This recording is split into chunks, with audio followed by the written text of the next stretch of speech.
இலங்கை கடற்படையால் சிறைபிடிக்கப்பட்ட மீனவர்களை விடுவிக்க உடனடியாக நடவடிக்கை எடுக்க வேண்டும். வெளியுறவுத்துறை அமைச்சர் ஜெய்சங்கருக்கு முதலமைச்சர் மு.க.ஸ்டாலின் கடிதம்.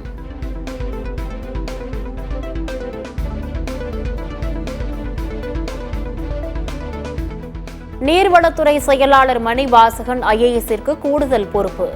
விழிப்பு பணி ஆணையர் மற்றும் நிர்வாக சீர்திருத்த ஆணையர் ஆகிய பணிகளை கவனிப்பார்.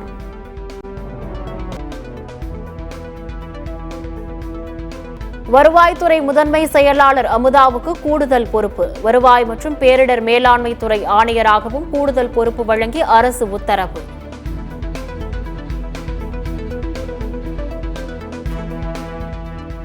சென்னை மற்றும் தூத்துக்குடி துறைமுகங்களில் மாசிவ ஸ்கிரீனிங் கருவிகள் மூலம் குரங்கு அமை நோய் பரிசோதனை.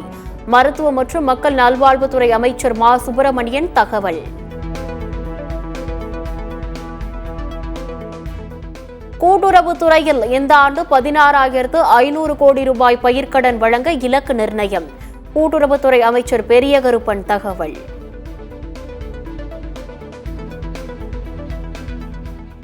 மயிலாடுதுறை மாவட்ட அமர்வு நீதிமன்றத்தில் விசிக தலைவர் திருமாவளவன் நேரில் ஆஜர். 2003ஆம் ஆண்டு விசிக சார்பில் நடைபெற்ற பேரணியின் போது ஏற்பட்ட கலவரம் தொடர்பான வழக்கில் ஆஜரானார். செப்டம்பர் 11இல் மீண்டும் ஆஜராக உத்தரவு.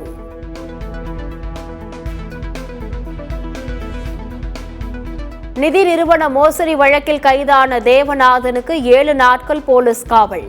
சென்னை சிறப்பு நீதிமன்றம் உத்தரவு.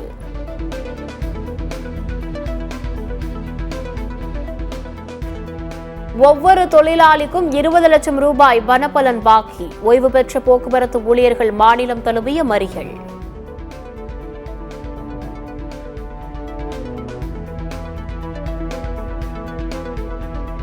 புதிய கல்விக் கொள்கையை ஏற்காததால் தமிழ்நாட்டிற்கான 573 கோடியை நிறுத்துவதா? மத்திய அரசுக்கு பாமக தலைவர் அன்புமணி கண்டனம்.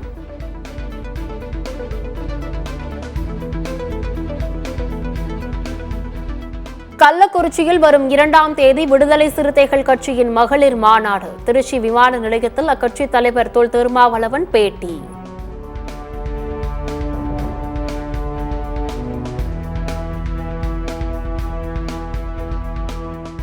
வணிகர்கள் மீதான உணவு பாதுகாப்புத்துறை மற்றும் காவல்துறை அதிகாரிகளின் அத்துமீறல்கள் அதிகரித்துவிட்டது. வணிகர் சங்கங்களின் பேரமைப்பு தலைவர் விக்ரமராஜா குற்றச்சாட்டு.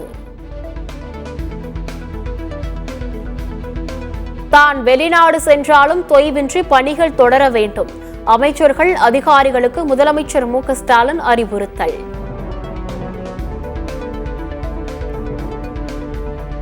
கடல் கடந்து சென்றாலும் கவனம் எல்லாம் தமிழகத்தில்தான். தமிழ்நாடு சிறக்க அயல் நாட்டுக்கு சிறகு விரிக்கிறேன்.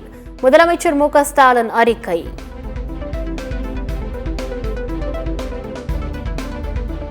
திமுக எம்பி தயாநிதி மாறன் தொடர்ந்த வழக்கில் நேரில் ஆஜராவதிலிருந்து விலக்கு கோரி எடப்பாடி பழனிசாமி மனு.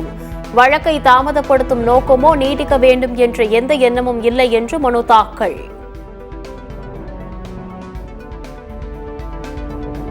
நடிகர் மோகன்லால் கேரள நடிகர் சங்க தலைவர் பதவியை ராஜினாமா செய்தார். பாலியல் புகார் எதிரொலியாக மலையாள நடிகர் சங்க நிர்வாகிகள் கூண்டோடு ராஜினாமா. மலையாள நடிகர் சங்கத்து நிர்வாக குழுவும் கூண்டோடு கலைப்பு.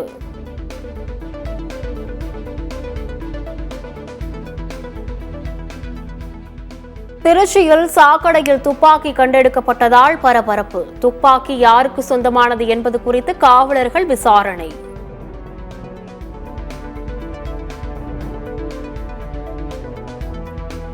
சத்தியம் செய்தி எதிரொலியால் நாங்குநேரியில் உள்ள குளக்கரைகளை சீரமைக்கும் பணிகள் தீவிரம். நாங்குநேரி சட்டமன்ற உறுப்பினர் ரூபியார் மனோகரன் குளக்கரையை ஆய்வு செய்து பணிகளை விரைந்து முடிக்க அறிவுறுத்தல்.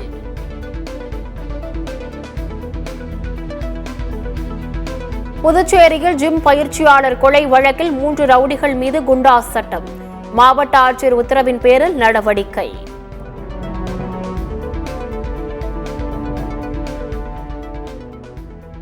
நெல்லையில் இரும்பு கம்பியால் மகனை அடித்து கொலை செய்த தந்தைக்கு ஆயுள் தண்டனை. 1000 ரூபாய் அபராதமும் விதித்து நெல்லை நீதிமன்றம் தீர்ப்பு.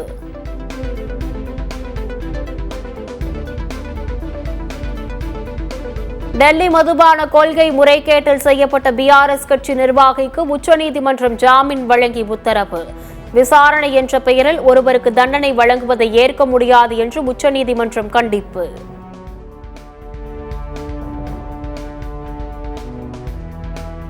டெல்லி மதுபான கொள்கை வழக்கில் அமலாக்கத்துறை சிபிஐ நேர்மையாக விசாரணை நடத்துகிறதா? உச்சநீதிமன்றம் கேள்வி.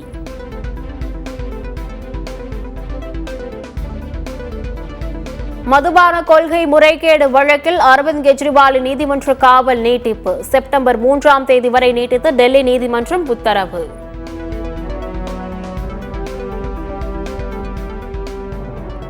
மருத்துவ மாணவி படுகொலையை கண்டித்து மேற்கு வங்கத்தில் மாணவர்கள் போராட்டம். தடுப்புகளை தாண்டி போராட்டத்தில் ஈடுபட்ட மாணவர்களை தண்ணீரை பீச்சி அடித்தும் தடியடி நடத்தியும் போலீசார் விரட்டியதால் பரபரப்பு. பிளிப்கார்ட்டில் 30,000 ரூபாய் மதிப்புள்ள ஸ்பீக்கர் ஆர்டர் செய்த நபருக்கு மலிவு விலையில் ப்ளூடூத் ஸ்பீக்கர் டெலிவரி. எக்ஸ் தளத்தில் ஆதங்கத்தை வெளிப்படுத்திய வாடிக்கையாளர். முறைகேடு செய்து 1084 பேர் மத்திய அரசு பணிகளில் சேர்ந்தது அம்பலம். தகவல் அறியும் உரிமை சட்டத்தில் அதிர்ச்சி தகவல். அமெரிக்காவின் மசாசூசெட்ஸ் மாகாணத்தில் கொசுக்கள் மூலம் பரவி வரும் வைரஸ் தொற்று. நோய் பரவலை தடுத்து நிறுத்தும் நடவடிக்கைகளில் அம்மாகாண அரசு தீவிரம். இலங்கையில் மக்கள் கூட்டம் இல்லாத வேட்பாளர் சரத் பொன்சேகாவின் தேர்தல் பரப்புரை. போலீஸ் பாதுகாப்பு மட்டும் அதிக அளவில் இருந்ததால் சர்ச்சை.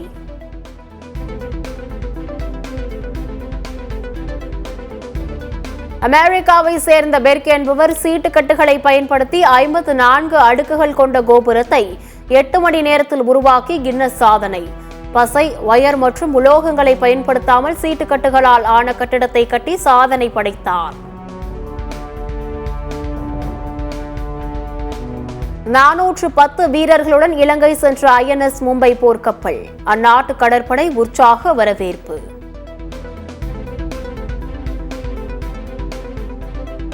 குரங்கு அம்மை பரவுவதை தடுப்பதற்கு ஐநா நடவடிக்கை. உதவும் வகையில் 6 மாத திட்டத்தை தொடங்கியுள்ள ஐநா சுகாதார அமைப்பு.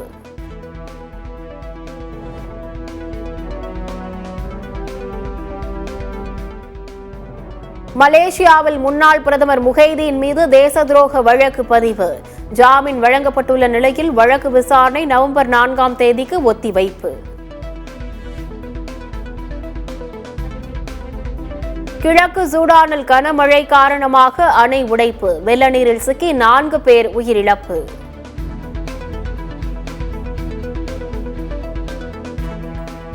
இருபது ஓவர் மகளிர் உலகக்கோப்பை கிரிக்கெட் போட்டிக்கான இந்திய அணி அறிவிப்பு. இந்திய அணியில் தமிழகத்தை சேர்ந்த வீராங்கனை ஹேமலதா இடம் பிடிப்பு.